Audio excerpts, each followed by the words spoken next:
ಸ್ನೇಹಿತರೆ, ಕನ್ನಡ ನಾಡು ಕಂಡ ಅಪ್ರತಿಮ ಪ್ರತಿಭೆ KP ಪೂರ್ಣಚಂದ್ರ ತೇಜಸ್ವಿ.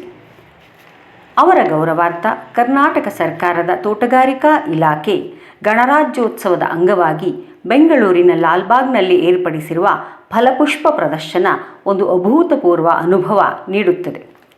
ಬಹುಮುಖ ಪ್ರತಿಭೆಯ ತೇಜಸ್ವಿಯವರ ಸಂಕ್ಷಿಪ್ತ ಪರಿಚಯ ಮಾಡಿಕೊಡುತ್ತದೆ ಪ್ರದರ್ಶನ.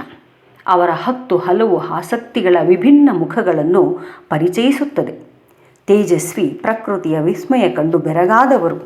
ನಗರ ಬದುಕನ್ನು ಬಿಸಿಟು ಹಳ್ಳಿಗೆ ಹೋಗಿ ಅಪ್ಪಟ ರೈತನಾಗಿ ಬೇಸಾಯ ಮಾಡುತ್ತಾ ಸಾಹಿತ್ಯ ಕೃಷಿಯನ್ನೂ ನಡೆಸುತ್ತಾ ಕನ್ನಡ ಭಾಷೆ ಸಾಹಿತ್ಯವನ್ನು ಶ್ರೀಮಂತಗೊಳಿಸಿದವರು.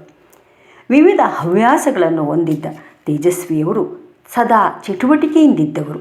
ಮೀನು ಹಿಡಿಯುವುದು, ಹಕ್ಕಿಗಳ ಫೋಟೋ ತೆಗೆಯುವುದು, ತಮ್ಮ ಸುತ್ತಲಿನ ಪ್ರಕೃತಿ ವ್ಯಾಪಾರಗಳನ್ನು ಕಣ್ಣಲ್ಲಿ ಕಣ್ಣಿಟ್ಟು ಗಮನಿಸುವುದು ಒಂದೇ ಎರಡೇ ಅವರ ಪ್ರತಿಭೆಯ ವಿಭಿನ್ನ ಮುಖಗಳನ್ನು ಪರಿಚಯಿಸುತ್ತದೆ ಪ್ರದರ್ಶನ.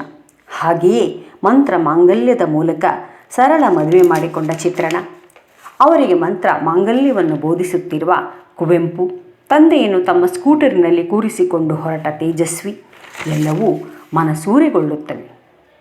ಅವರ ಮನೆ ನಿರುತ್ತರದ ಎದುರು ಕುಳಿತ ಗಂಡ ಹೆಂಡತಿ ತೇಜಸ್ವಿ ರಾಜೇಶ್ವರಿ. ಒಮ್ಮೆ ಹೋಗಿ ನೋಡಲೇಬೇಕಾದಂತಹ ಪ್ರದರ್ಶನ. ಅವರ ಎಲ್ಲ ಪುಸ್ತಕಗಳ ಪ್ರದರ್ಶನವಿದೆ. ಅವರು ತೆಗೆದ ಅನೇಕ ಕೀಟಗಳ, ಹಕ್ಕಿಗಳ ಚಿತ್ರಗಳಿವೆ.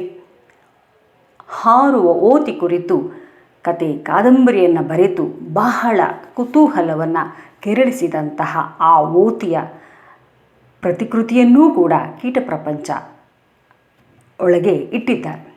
ಒಮ್ಮೆ ಹೋಗಿ ನೋಡಿ, ಆನಂದಿಸಿ, ತೇಜಸ್ವಿಯನ್ನು ಕಣ್ತುಂಬಿಕೊಳ್ಳಿ.